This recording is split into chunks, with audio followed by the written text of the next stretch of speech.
On this new tutorial guys, I'm gonna show you how to fix Snapchat failed to send.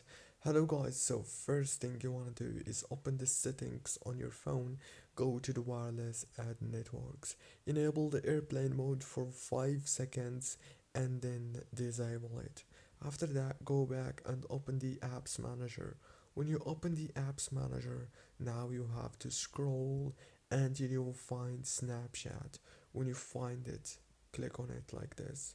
Now this is the app informations page, or what you want to do here is click on this force stop option here and then go to the permissions.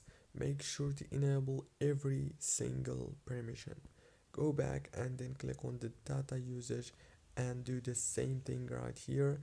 Disable all these options and enable them back again, and then click on the storage, click on clear data and click on delete.